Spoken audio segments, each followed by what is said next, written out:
Olá, pessoal. Olá, boa noite. Eu me chamo Roberta Carvalho, sou assistente social do NES Educacional. É uma noite assim bem esperada, né? Nossa live, com a temática cuja é o impacto da inserção de assistentes sociais e psicólogos na educação básica, com a nossa palestrante aí convidada especial, né, a Marcela. Tudo bem, professora? Seja bem-vinda. Seja bem-vinda a Muito, todos que estão aí online. E vamos, né, enriquecer mais um pouco aí com essa temática maravilhosa. Muito obrigada, professora. eu que agradeço, Roberta. Agradeço a ANES Educacional a gentileza do convite, né? Estou vendo que já tem gente aqui do nosso grupo de trabalho de Serviço Social e Educação, Ana Maria, a Laine. Sejam bem-vindas, todos e todas que estão acompanhando a gente nessa atividade de troca, na verdade, né? Troca de saberes. Então, já agradeço essa oportunidade de estar aqui. Queria pedir a vocês que pega o link dessa live e divulguem. Eu acho que a gente vai ter oportunidade na noite de hoje de conversar bastante, né? Para além das informações que eu vou trazer para vocês, para além das discussões que a gente pode travar aqui, espero que a gente possa conversar um pouquinho, né? Trocar um pouquinho de figurinhas, vocês que estão aqui acompanhando a gente também possam se manifestar, né, falar alguma coisa, perguntar, e eu vou estar aqui à disposição de vocês. Nossa grande moeda de troca existencial é o conhecimento. Então, quanto mais a gente popularizar a discussão, e não só para colegas que são assistentes sociais e psicólogos e professores, mas para toda essa comunidade, que eu chamo de comunidade educacional, né?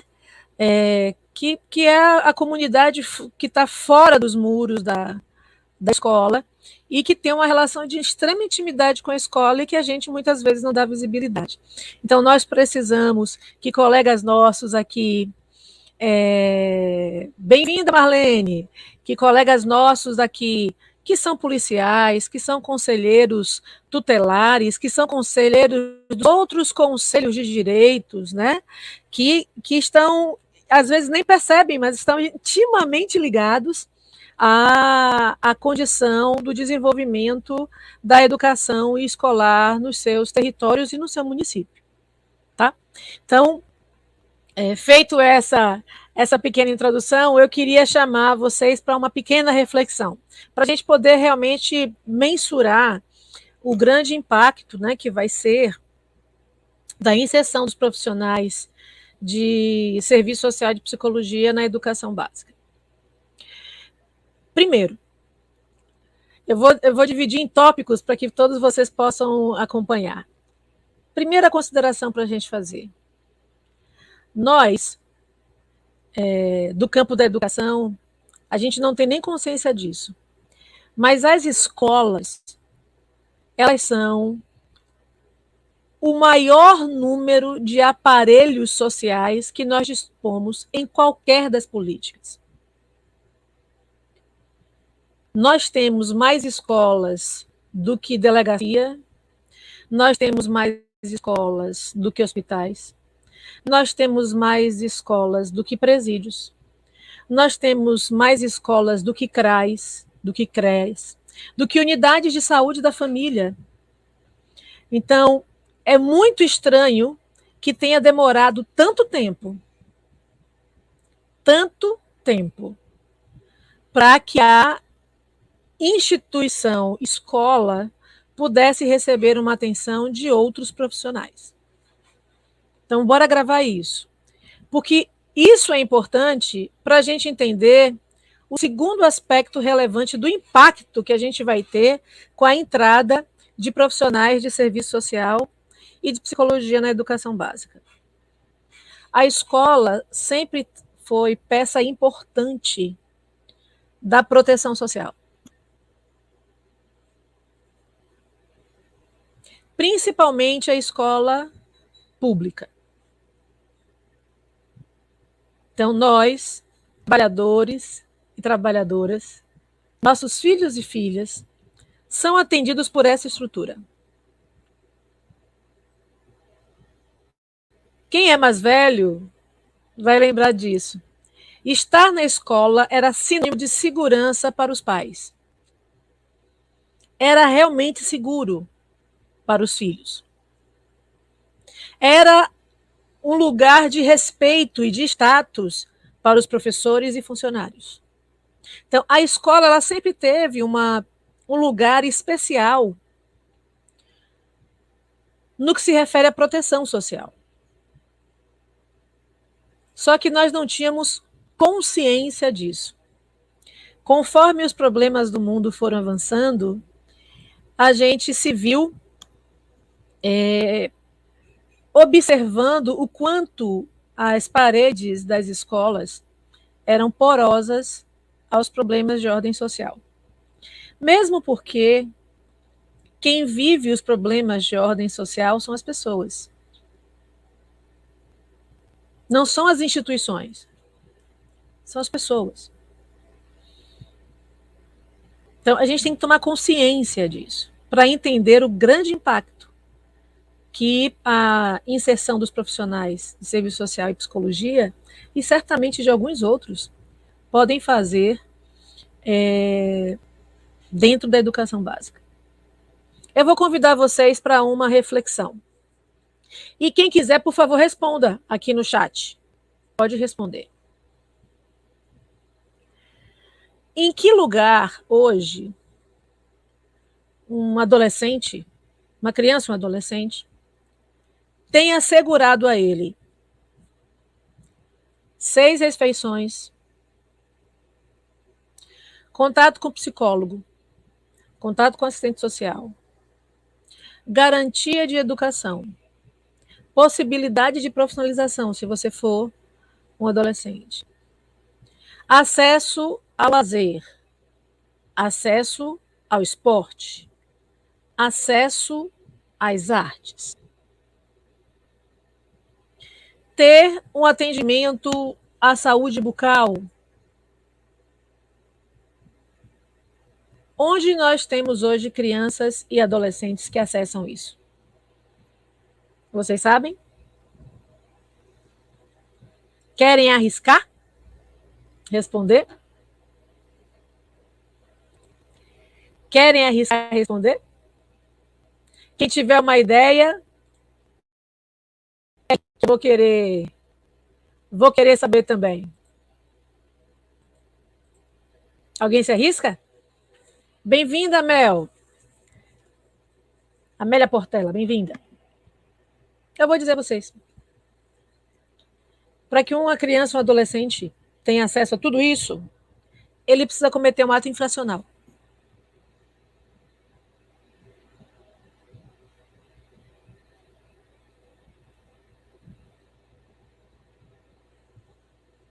Vocês que estão acompanhando podem ver o nível de gravidade disso?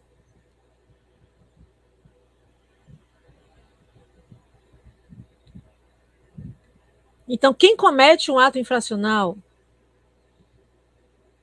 e tem lá a sua liberdade restrita, vai lá compensar, né, a sua infração dentro de estruturas da socioeducação, ele conhece um assistente social, um psicólogo, um psiquiatra, come 6 vezes por dia.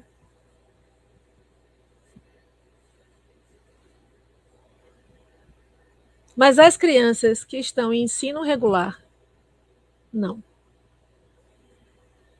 Não parece a vocês algo injusto? Algo mal feito? Algo pouco estratégico?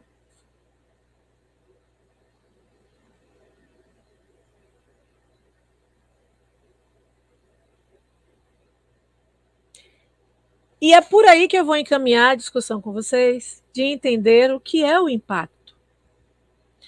O que na educação básica pode ser aprimorado, sem violar a função precípua da escola, que está lá prevista na LDB, que é preparar o sujeito para a cidadania e para o mercado do trabalho. Mas não é qualquer sujeito. E aí a gente, do Grupo de Trabalho de Serviço Social e Educação, já tem um acúmulo de discussão nesse sentido. É o sujeito que é o sujeito da pobreza.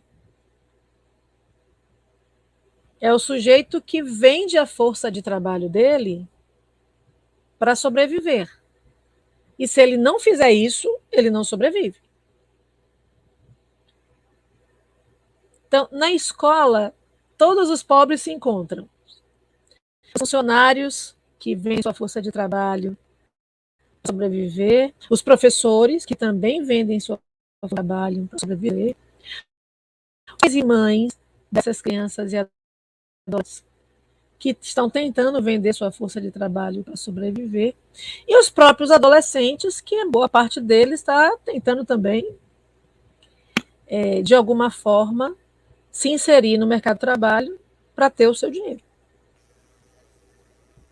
Então, todos são trabalhadores no espaço escolar. E como só tem sua força de trabalho para vender, todos, do aluno mais jovem ao mais velho, ao diretor da escola, passando pela comunidade externa. Perfeito?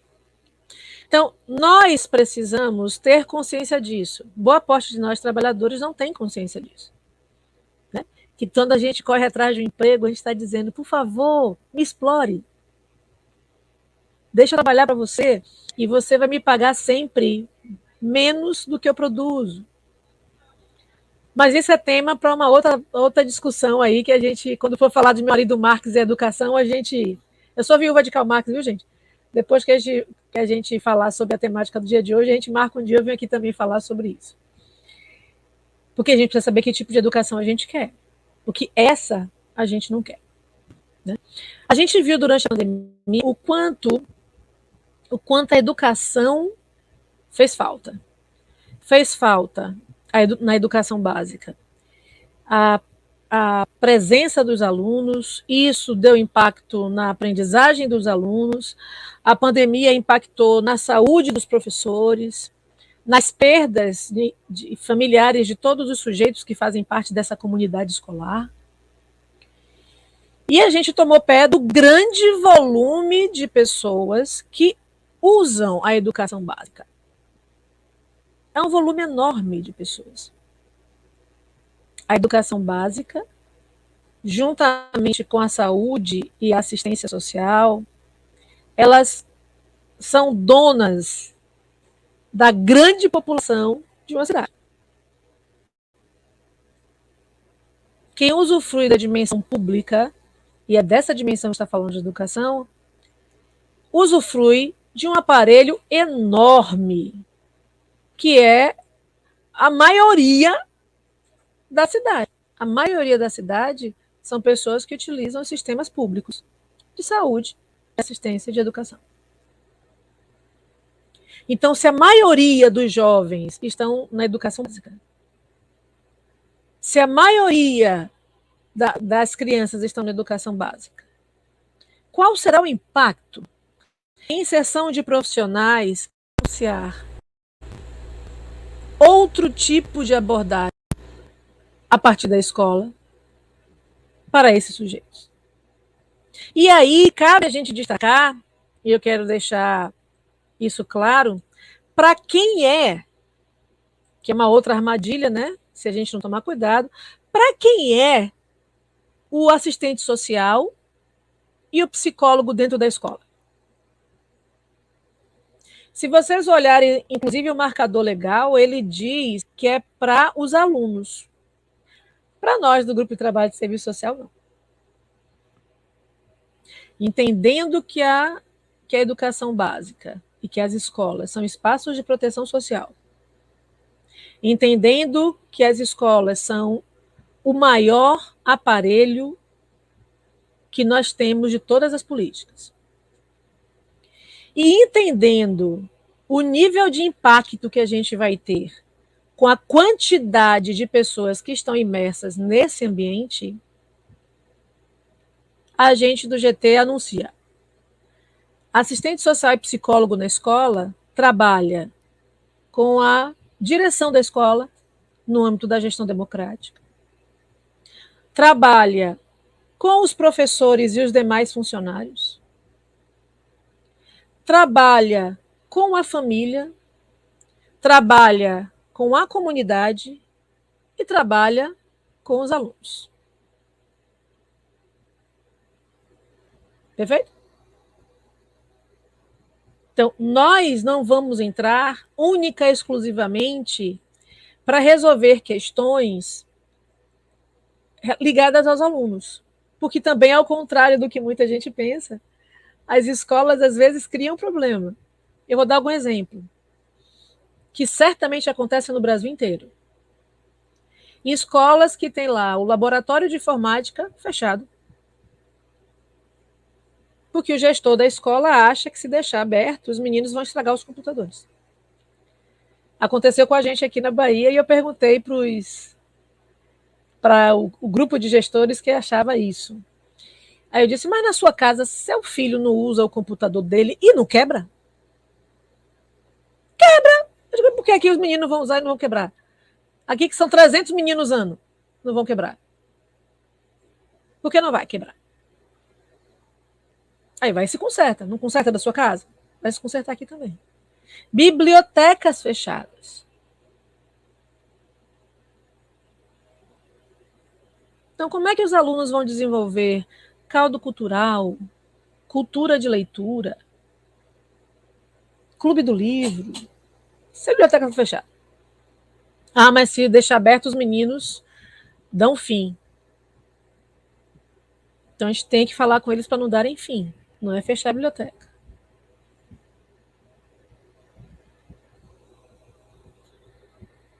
Certo? Então, a escola, eu estou falando isso para a gente entender que a escola também cria problema. A escola também se fecha para a comunidade. A escola tem medo, às vezes, da comunidade. Não tem interface com a comunidade e morre de medo dela. Então, como pode ser a inserção de psicólogos e assistentes sociais única e exclusivamente para trabalhar com aluno? Então, não é. Não acreditem nisso. Não é. E se vocês saírem daqui hoje acreditando e reconhecendo o grande campo de intervenção que tanto a psicologia quanto o serviço social tem, porque a gente, e os meus colegas psicólogos, eu já converso muito isso com eles, a gente não vai fazer a clínica clássica dentro da universidade, das escolas, da educação básica. Mas os meninos e meninas, assim como os profissionais, quem sofre mentalmente tem o direito a contactar com o profissional, mesmo que não seja ele a atendê-lo, mas vai ser ele a encaminhá-lo. O grande impacto da inserção do profissional de serviço social na educação e da psicologia, na educação básica, vai ser sentido, inclusive, nas demais políticas públicas. Por quê? Porque as demandas vão começar a aparecer. Então, a saúde precisa estar atenta. A assistência social precisa estar atenta. As secretarias de emprego e renda precisam estar atentas. O Conselho Tutelar, a Polícia Civil, os demais conselhos de direitos, todos vão precisar ficar atentos. Porque são os munícipes que estão dentro da educação básica do seu território. E hoje a gente tem muita cultura do empurra, né? Não é comigo, não, eu vou lá, empurro para outra política, esqueço o sujeito. E com profissionais dentro da estrutura escolar, o nível de visibilidade das necessidades vai aumentar sobremaneira. Não é à toa, meus amores. Quem está chegando aqui, socializa aí esse link, hein, para todo mundo conhecer essa conversa aqui. Não é à toa que a lei de 2019 não assegura a quantidade de profissionais por escola, por exemplo, ou por quantidade de aluno, por exemplo. Eu estudei num dos maiores colégios aqui no terceiro ano, no segundo grau inteiro, chamado Colégio Central, né? Onde Caetano Veloso, eu estou aqui em Salvador, onde Caetano Veloso estudou, onde Glauber Rocha estudou, onde Gilberto Gil estudou, né? Quando a educação pública sempre formou os pensadores desse país. Quando o povão começou a pedir para estudar também, que queria letramento também, se aumentou a quantidade e se abaixou a qualidade da educação. Como diria Darcy Ribeiro, o estado da educação desse país é um projeto, né? Não é uma circunstância, é um projeto. Desqualificar a educação desse país é um projeto. Se eu fecho a porta da educação infantil, eu diminuo gente entrando no ginásio, como eu sou velha, né? No Fundamental 1. Se eu fecho a entrada do Fundamental 1, eu não vou ter ninguém para o Fundamental 2. O antigo ginásio, né? Da quinta, oitava série, né? Que hoje está do quinto ao nono, do sexto ao nono ciclo. E se eu fecho a porta do Fundamental 2, ninguém vai para o segundo grau. Não indo para o segundo grau, não vai para a universidade, gente. É simples. Então, como é que eu faço para não ter as pessoas na universidade? Como é que eu faço para cancelar os sonhos dela? Eu transformo a educação numa pirâmide. Que entra muita gente, mas elas não conseguem migrar para os níveis superiores.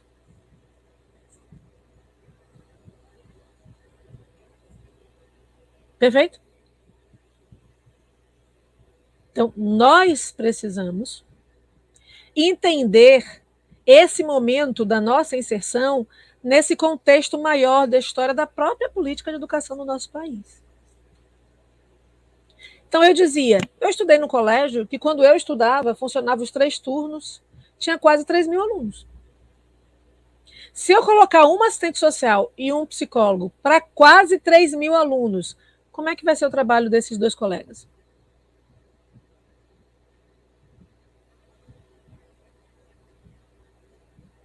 E não tem a ver com a competência desses 2 colegas. Tem a ver com a conta material. Se eu colocar um médico para atender 3.000 pacientes, o último paciente vai ser atendido daqui a uns 3 anos, talvez. Mas se eu tiver vários médicos, eu vou ter essa fila cancelada rapidamente. Então, o impacto da nossa chegada na educação vai ser tão maior quanto for a quantidade de profissionais que possam estar presentes nesse espaço. E aí está uma visão estratégica, viu, meus amores, de todos vocês que estão nos acompanhando aí nos diversos municípios e nos estados. Quando for fazer a regulamentação da lei para dentro do seu território, discuta a quantidade. Discuta a quantidade. Quantidade de profissionais. E isso vai estar diretamente ligada ao resultado, ao impacto da presença desses colegas.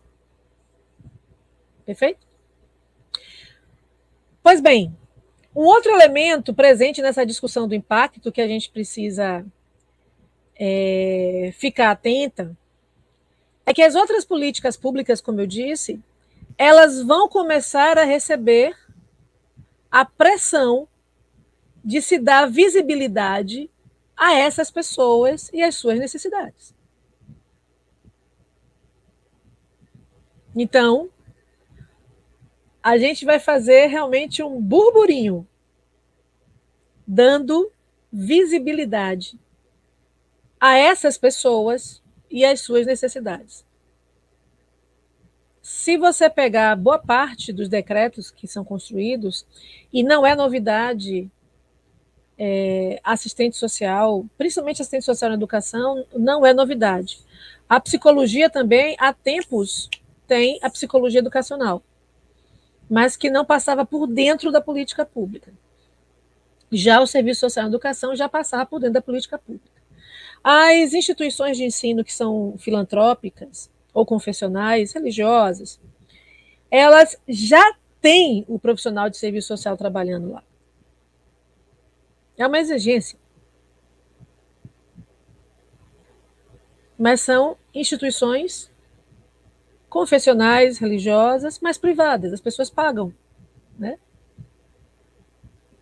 As escolas, as universidades públicas também já contam com isso. A universidade onde eu estudei, que é a Universidade Católica do Salvador, onde eu fiz o curso de serviço social, já contava com a equipe de assistentes sociais que trabalhavam junto aos alunos, no que se referia à concessão de bolsas e outras questões. Então, o trabalho do assistente social e do psicólogo da educação já é antigo, gente. Não é uma novidade. Não vamos cair nessa armadilha de que é uma coisa nova, que precisa de não sei quantos pensadores para dar conta desse... Não, nada disso. Nada disso. Em especial, e eu posso falar com mais profundidade porque eu sou assistente social, e eu trabalhei na área de educação, nós, assistentes sociais, já atuamos no espaço não formal de aprendizagem. O espaço não formal de aprendizagem está lá conceituado na LDB, na Lei de Diretrizes e Bases da Educação Básica. Está lá.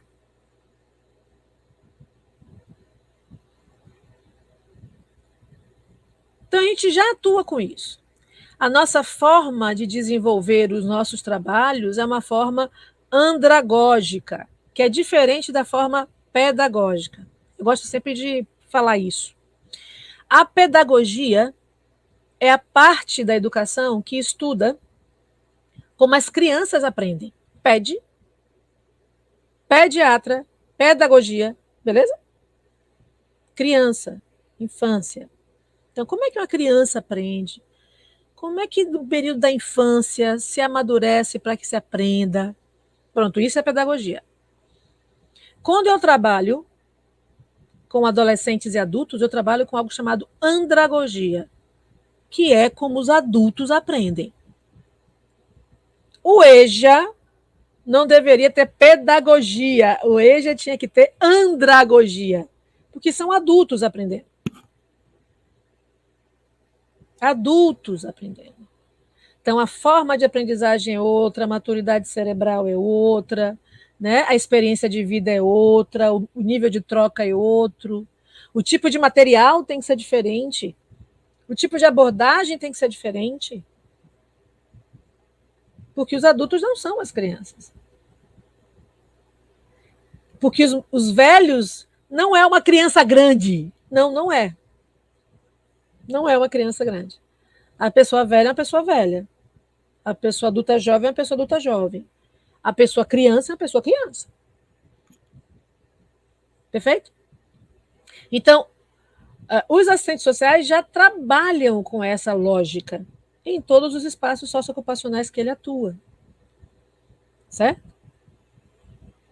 O que aconteceu agora foi um deslocamento para a educação formal em larga escala, porque nas universidades, institutos federais, escolas confessionais, como eu falei, já tem a figura do psicólogo, do assistente social, e muitas vezes também já atende o psicólogo. Muitas vezes. Já tem lá o psicopedagogo também junto. Muitas vezes. Certo? Então a gente precisa abolir essa imagem de que é novidade, que é... Bem-vinda, Ediane, bem-vindo, Yuri. Que é uma novidade, que é uma coisa que a gente está vendo agora. Não, não é isso. Mas é óbvio que para a gente adentrar esse novo espaço socioocupacional, com essa escala que a gente vai entrar, porque é a educação básica toda, a gente precisa se apropriar de alguns elementos, né? A gente precisa fazer as mediações e as adaptações para o nosso fazer profissional nesse novo espaço. Tanto nós do serviço social, como nossos colegas da psicologia.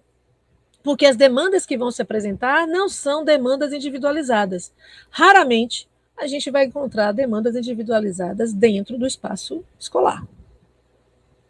Principalmente esses que atendem ao público, que é o público atendido pela gama da educação pública. E lembrando que a educação básica não é um atributo da educação pública. A educação básica também está no meio privado. Então, os meios privados precisam também se adaptar nisso. A gente tem falado tanto da educação pública que esquece que a lei ela fala que esses profissionais têm que estar na educação básica, que é legislada pela LDB, que atende tanto o nível privado quanto o nível público. Perfeito? Então, colegas, não esqueçam isso na hora das lutas aí nos seus territórios. Não esqueçam disso. Por fim, eu quero falar um pouco desses esquemas de adaptações que a gente precisa fazer. Tá?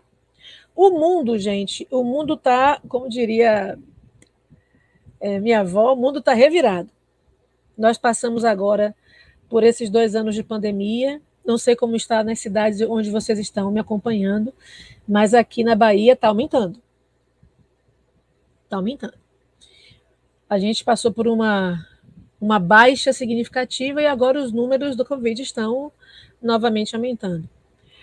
Pela nossa falta de destreza. E aí cabe uma reflexão muito interessante.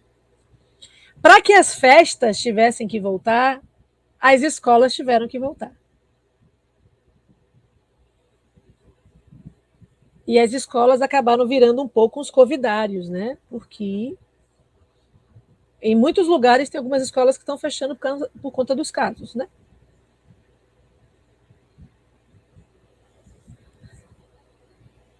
Então a gente veja o jogo do sistema capitalista, né, nesse mundo que a gente vive. Se as escolas não voltassem, não podiam liberar a festa. Por isso o fogo de liberar as escolas logo. E as escolas privadas não podiam voltar se as escolas públicas não voltassem. Aí virou o jogo, né? Do mundo do mercado, para que as escolas pudessem todas voltar. Voltaram todas as escolas, começaram as festas. Começaram as festas, começaram os casos. E as escolas também estão passando por casos. E a mídia não está cobrindo do mesmo jeito que cobria antes. E os registros não estão sendo feitos do mesmo jeito que se fazia antes. Então, a nossa lei federal, ela foi assinada em meio à pandemia. Foi dado o primeiro ano da pandemia para ela ser aplicada, né? Foi dado um prazo para municípios e os estados se adaptarem a ela, que foi o ano pandêmico. E a gente pensava que ia ser só um ano pandêmico. Foram 2 anos pandêmicos. E nós não nos preparamos da forma adequada.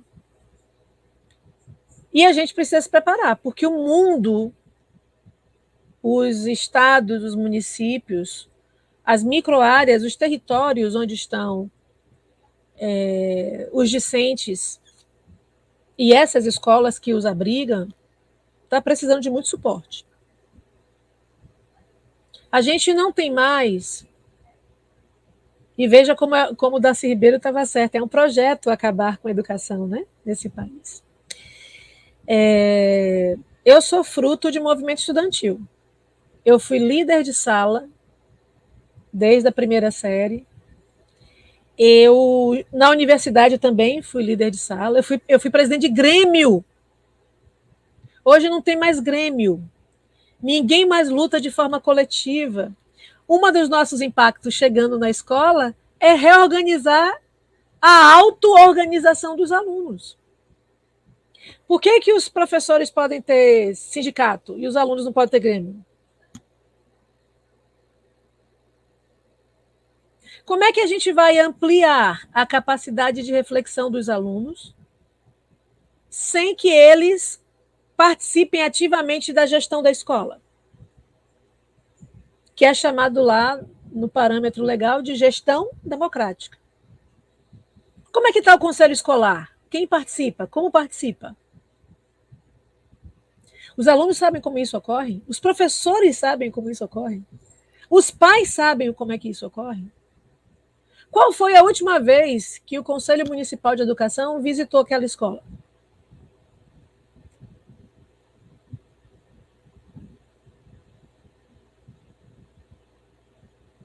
Então, não, meus amores, a gente não vai entrar nesse ambiente sem entender essas coisas.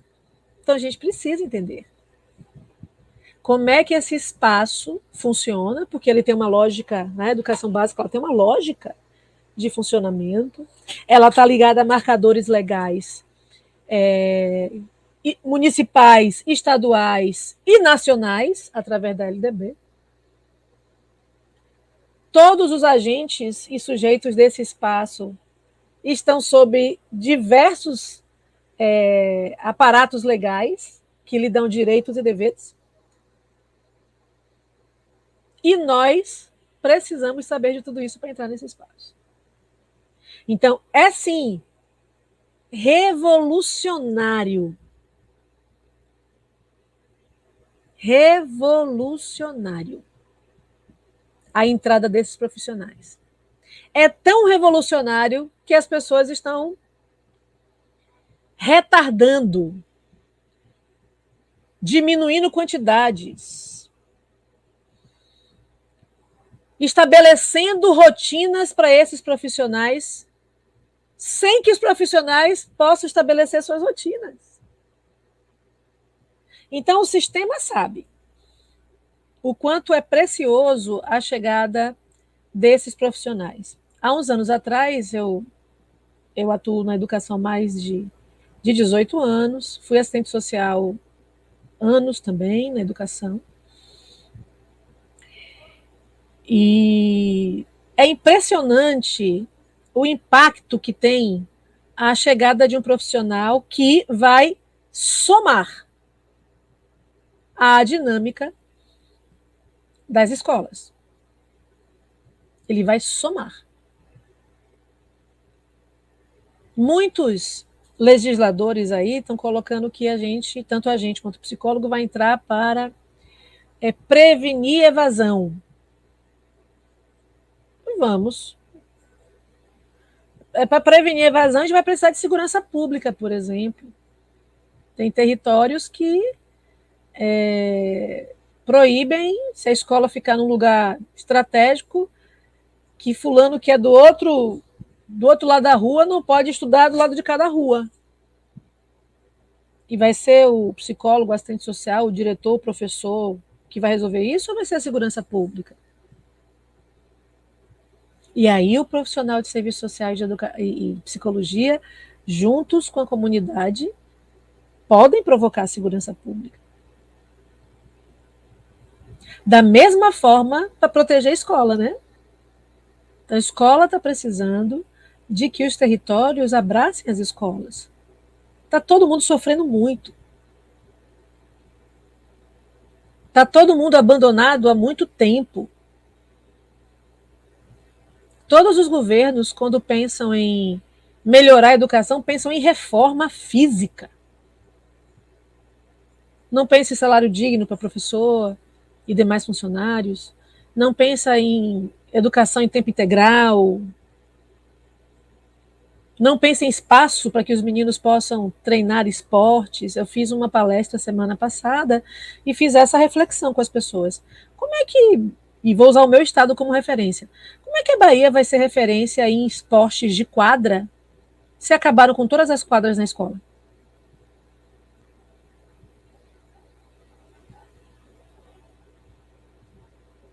Cadê os Jogos da Juventude?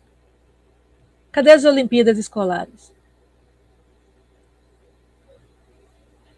Como é que vai ser? Então, a Bahia não tem um time. Eu adoro vôlei. Não tem um time na Liga, na Superliga de Vôlei. E não vai ter, porque a gente não tem time aqui. Eu joguei basquete no Colégio Central. A gente disputava a Liga Estudantil. Eu tive colegas que foram selecionadas aqui na Liga Estudantil e foram ser atletas no interior de São Paulo. Mas hoje não vai sair um daqui, porque a gente não tem campeonato de basquete.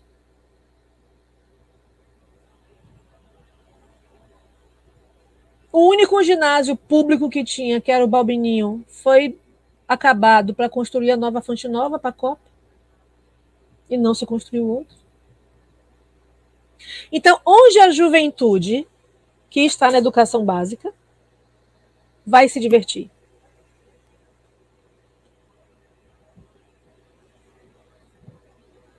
Bar e festa. Tem. Cadê a educação física nas escolas? Cadê os espaços na escola para ter educação física? Eu sou velha, eu tive educação física na escola. Mas cadê?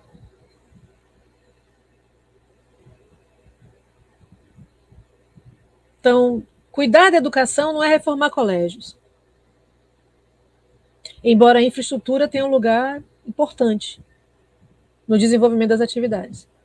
Mas outras coisas são importantes. Daí a visão estratégica de que os profissionais de serviço social e psicologia têm que ter ao entrar nesse espaço.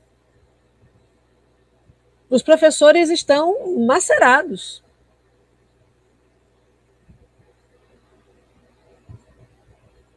A gestão é feita por professores que se deslocam para ser diretores, vice-diretores, coordenadores pedagógicos, né? Mas todos são professores.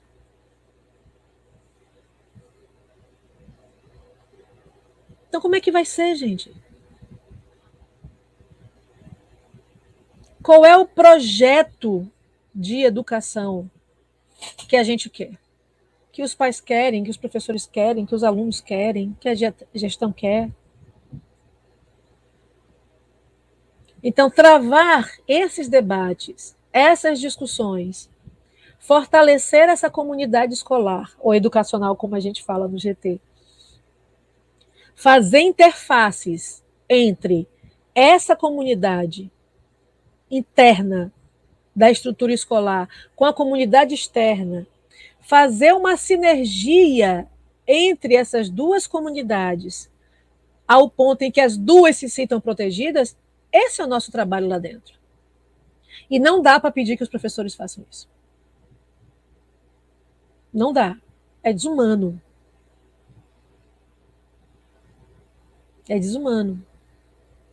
Então, aqui, há uns anos atrás, quando a gente começou, há uns 13 anos atrás, quando a gente começou com essa discussão, o grupo de trabalho do Serviço Social e Educação fazia cursos. Os cursos não eram para formar assistentes sociais nem psicólogos. Os cursos eram para informar a população por que era importante a gente estar lá.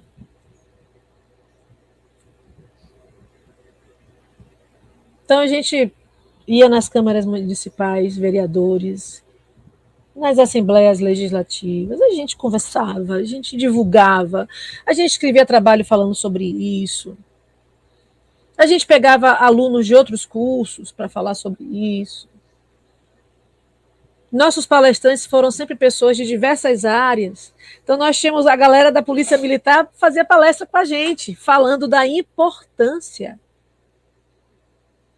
grande capitão Américo, da importância de um assistente social dentro da escola. E da onde veio isso? Da sensibilidade dele e da junção com a importância da luta, entendendo o impacto. Então, nem nós, assistentes sociais, nem os psicólogos, seremos capazes de acabar com o tráfico dentro da escola. Isso não é função da gente. Mas discutir sobre isso é.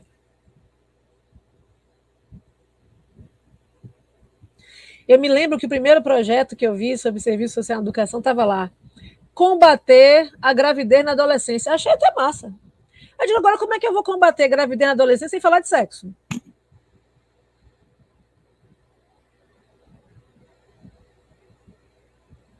Sem discutir gênero. sem discutir prazer, sem discutir projeto de vida. Qual é o projeto de vida dos alunos?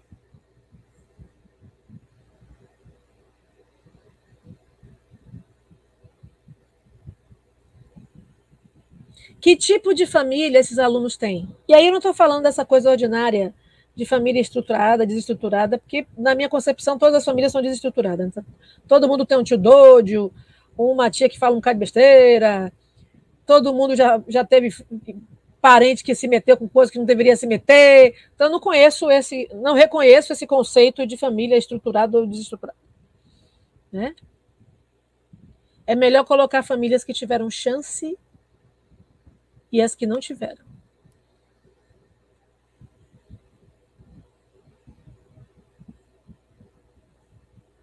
E se as famílias que não tiveram chance começarem a refletir sobre por que elas não tiveram chance, começarem a entender o seu lugar no mundo e se comprometer para ter uma outra coisa no mundo, a gente vai estar fazendo um trabalho muito fantástico dentro da escola. Porque nem o profissional de serviço social, nem psicologia está lá para dar ou não dar nada para ninguém. Em lugar nenhum a gente está para isso. Perfeito? Fechando o raciocínio, que eu quero também escutar vocês, né? Eu quero partilhar, né? Responder algumas coisas com vocês. Kelly falou, ninguém é estruturado, muito menos a família. Concordo, Kelly, concordo. Eu queria desenhar com vocês, para vocês saírem daqui com essa imagem do impacto. Fazer um desenho mental com vocês.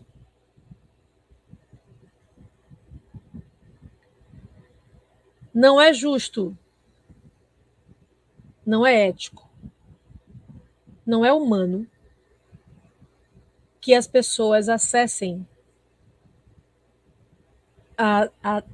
a tecnologia profissional de um assistente social e de um psicólogo, ou pagando no mundo privado, ou cometendo um ato infracional.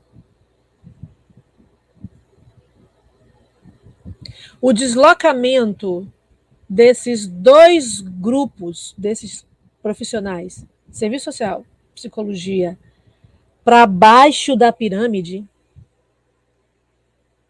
para onde ela está viva e se move e ainda tem condições de recebendo toda a carga profissional desses técnicos, ir para um outro lugar, é revolucionário. Por isso que nós não podemos declinar de nos envolvermos nos nossos municípios, no nosso estado, com a discussão desses profissionais. Que não é só entrar, gente. A lei tem uma brecha ordinária que diz que a gente tem que estar na rede, tanto nós, psicólogos, assistentes sociais, quanto os psicólogos. Então, se um cabra lá bota alguém dentro da secretaria municipal ou da secretaria estadual, em tese, num jogo interpretativo maléfico, ele está cumprindo a lei. E nós precisamos de estudantes, de profissionais de serviço social e psicólogo dentro das unidades escolares. E não é pelo bem dos alunos. Não é pelo bem dos alunos. É pelo bem dos professores, dos gestores, das famílias, dos funcionários e da comunidade em torno das escolas. A capacidade de influenciar os territórios das escolas sempre foi muito grande. Conforme as escolas foram sendo acuadas para dentro de si mesmas e reduzindo a sua grande missão de educação só para dentro da sala, fez com que nós chegássemos nessa encruzilhada que a gente está agora. Então é importante que a escola também vá acolhendo esses profissionais e tantos outros quanto sejam necessários para que a comunidade escolar ou educacional, como a gente fala, possa ter o atendimento justo, ético, correto e necessário para que a gente possa influenciar tanto dentro quanto fora das escolas. Então, eu já falei quase 50 minutos, meu Deus. Eu estou agora. Não me deram tempo, se não me der tempo, viu, Roberta? Eu dando a falar. Estou logo avisando. Então, eu vou parar por aqui para ver se a gente faz esse bate-bola com o pessoal que está acompanhando a gente aqui no chat, tá? Sim. E, de novo, pega o link e distribui. Se a gente fizer isso, um grande número de pessoas vai ter a chance de conhecer essa temática, de levar essa temática para outros espaços, de convencer os professores que a gente nem tem como concorrer com o professor dentro da escola. São missões, funções e abordagens muito diferentes. Então, de novo, eu queria agradecer a ANES Educacional por ter me chamado e à disposição para que a gente possa dar essa figurinha aí com vocês. E, por favor, façam suas colocações, não precisam ser impreterivelmente perguntas, mas também podem ser colocações. Muito obrigada. Maravilha, professora, excelente. A senhora está no horário ainda, fica tranquila. Tivemos bastante interação aqui no chat, né? A gente iniciou aqui com a Vitória Alvarenga, né? Que diz que, infelizmente, você tem razão, o erro os leva a conhecer certas redes que oferecem algo melhor para a vida desses adolescentes e crianças, né? Também achei interessante aqui uma pergunta do Yuri, né? Que ele diz qual é a atuação, né, aqui, achei. Na educação básica, em esferas municipais e estaduais, ainda se há um entendimento que os professores dão conta. Já a estrutura de universidades e institutos federais já estão assegurados esses profissionais até antes da lei, né? Que ele fala aqui, a Lei 13.935, 2019. Isso acontece, também... Yuri. Uhum. Deixa eu só responder essa questão aqui para Yuri. Isso acontece, sim, Yuri, porque a assistência estudantil, que é uma política que tem uma dimensão, né? Ela está presente no ensino profissionalizante, por isso nos IFES, e nas universidades. Beleza? Então, a política de assistência estudantil, ela saiu na frente. Ela saiu na frente. Então, os institutos profissionalizantes, que são os IFES, e as universidades receberam esses profissionais antes, mas receberam também de uma forma desigual. Certamente você tinha ou uma assistente social ou duas para 1.200 alunos.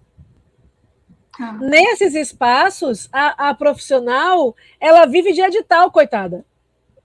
Porque não dá tempo, porque era só ela, ou ela e mais uma, para dar conta dos tantos editais que existem. Então, existe também nesses espaços uma violência a esses profissionais, a esses, né?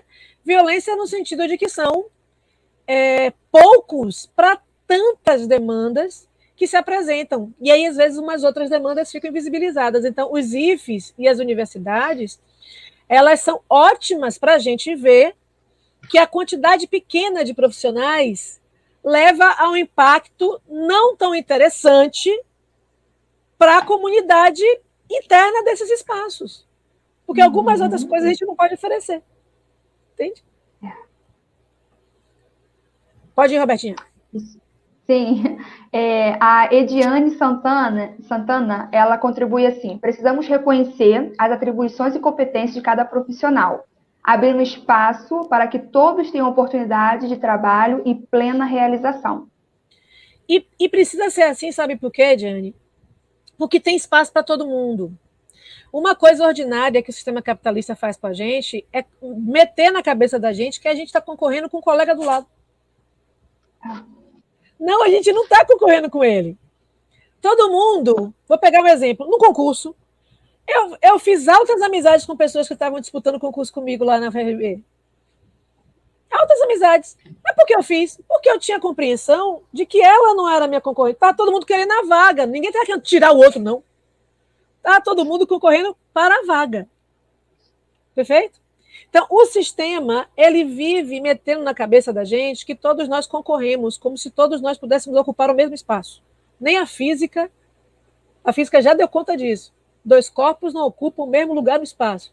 Então, a nossa entrada vai estar num campo de atuação muito diferente do campo de atuação do professor, da professora, do diretor, da merendeira, do porteiro, da família, beleza? Nós vamos estar em outro lugar, embora os sujeitos que nós vamos nos bater, né, lá nos atendimentos, certamente serão os mesmos, mas as abordagens, as competências para dar conta dessas abordagens, as habilidades para dar conta dessas competências, a gente é bem diferente. A gente não precisa ter essa ansiedade e nem entrar em conflito, né? Porque durante muitos anos o sistema ficou colocando na cabeça dos professores que a gente ia ocupar o lugar deles, não sei como, porque nós somos bacharéis e eles são licenciados.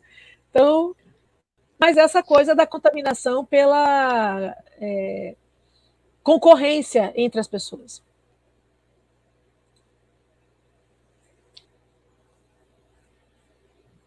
Sim, sim. Tem mais uma outra colocação, que o Yuri participou bastante aqui, tá, professora? Bastante. Se colocou bastante aqui e disse assim: ficou evidente que na educação básica é urgente a inserção desses profissionais, quando em conflitos entre os alunos é a chamada política para conter. Chamada o quê? Que eu não entendi? Política para conter. A gente, infelizmente, nós temos uma prática.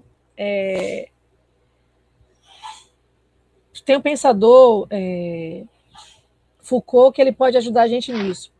A questão da contenção das pessoas. Né? Então, a gente adestra, a gente não educa.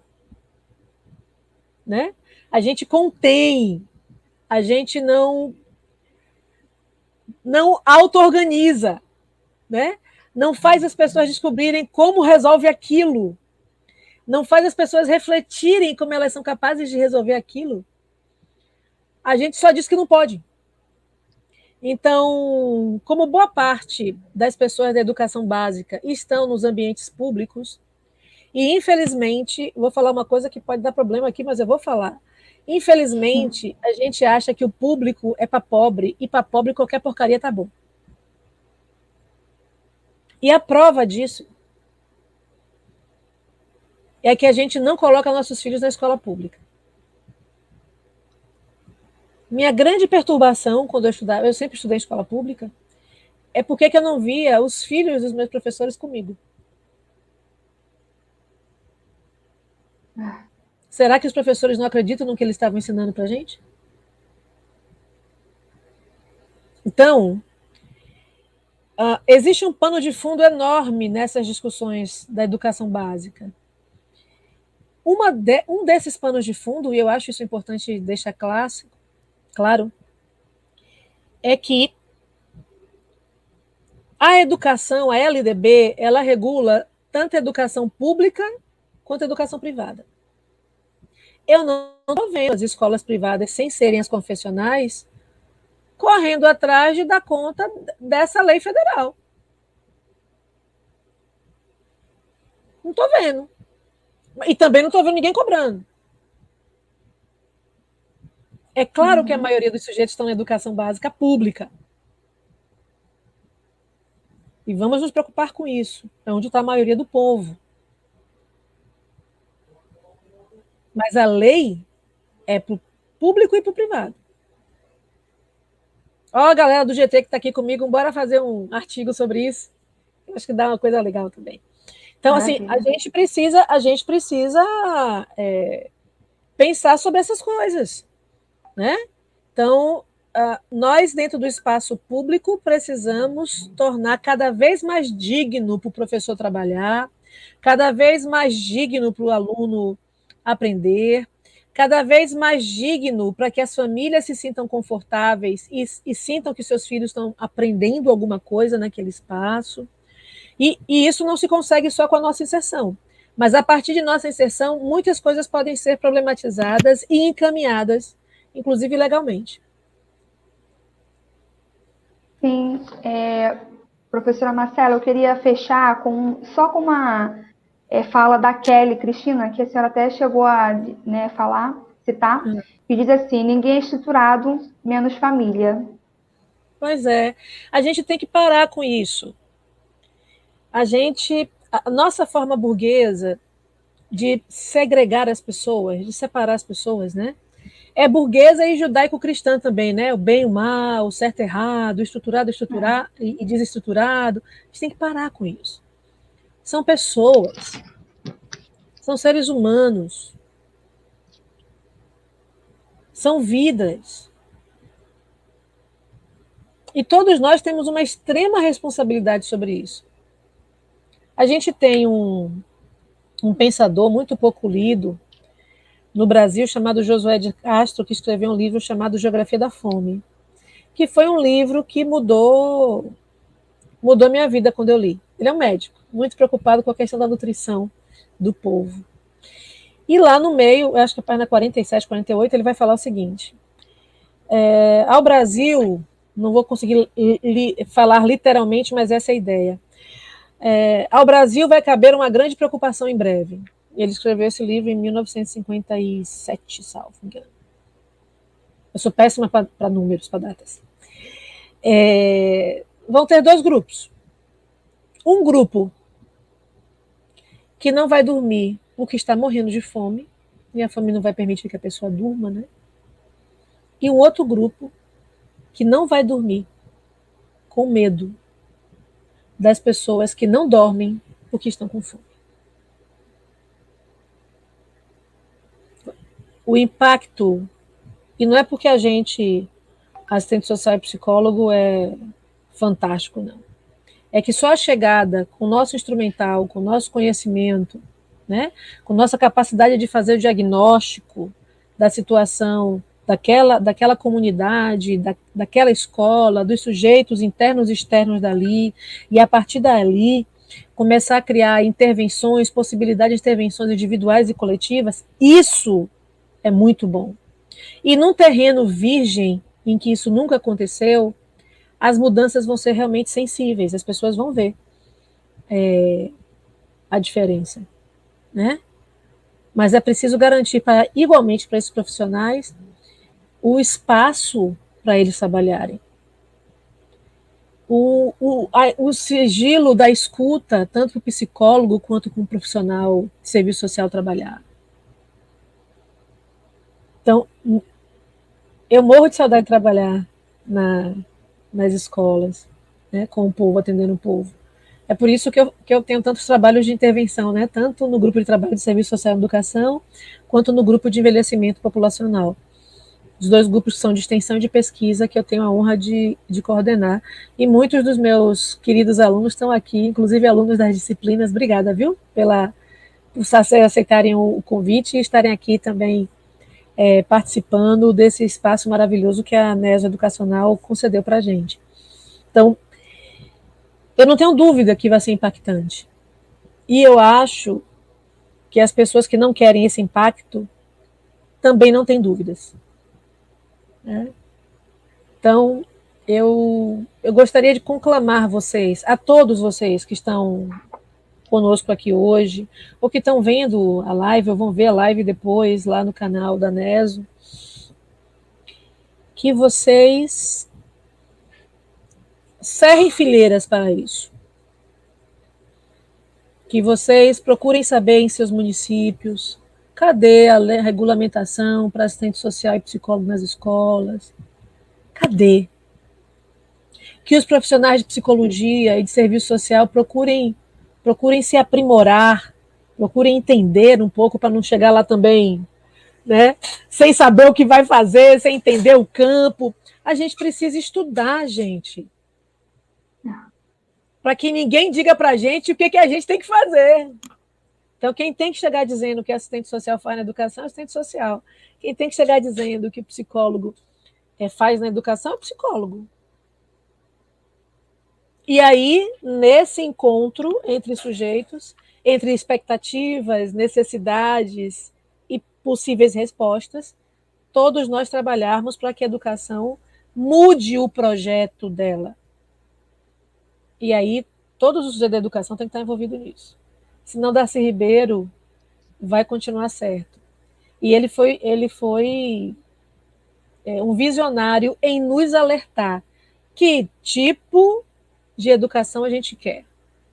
A gente ainda faz muita educação burguesa, que desqualifica as pessoas, principalmente as pessoas da pobreza, principalmente seus trabalhadores, trabalhadoras, seus filhos e filhas. E a gente precisa tomar consciência de quem nós somos e para onde a gente quer ir. Senão a gente fica na mão dos outros. Os outros vão ficar dizendo para a gente o que a gente é e os outros vão ficar dizendo o que a gente tem que fazer. Professora, muito obrigada. Realmente estamos todos aqui impactados. De fato, né? Muito, muito, muito bom. Prazer, né? Uma honra estar aqui nessa live mediano, né? Os colegas aqui, profissionais também, né? Alunos que estão ainda também na graduação. Eles estão aqui, né? Todos fervorosos também no chat. Muito obrigada mesmo. Quero agradecer a oportunidade. Espero poder rever a senhora novamente aqui conosco, tá? Foi um prazer. Foi um prazer mesmo.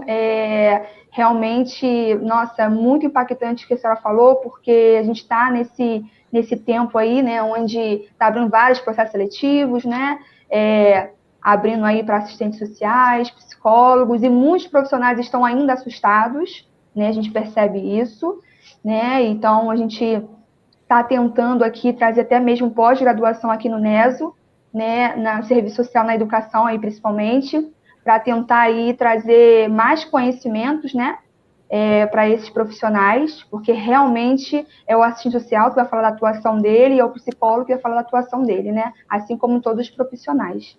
Muito obrigada mais uma vez. Eu que agradeço, Roberta, eu agradeço. Queria de novo, né, agradecer a generosidade e a gentileza do convite. A gente do Grupo Trabalho de Serviço Social na Educação, lá da UFRB, está à disposição de vocês. O Grupo de Trabalho de Envelhecimento Populacional também. E eu vou lhe pedir para fazer a indicação de 2 livros aqui, da editora Papel Social, que são livros meus também. Para que vocês possam conhecer. Sabe por quê? Porque nesses momentos que a gente está passando agora, gente, as editoras, todo mundo está, como a gente fala aqui na Bahia, está num perrengue danado, né?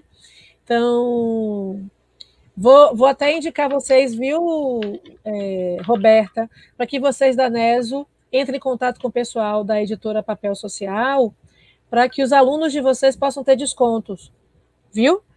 Porque a gente precisa ajudar essas pessoas a sobreviverem também. Faz parte da solidariedade da gente.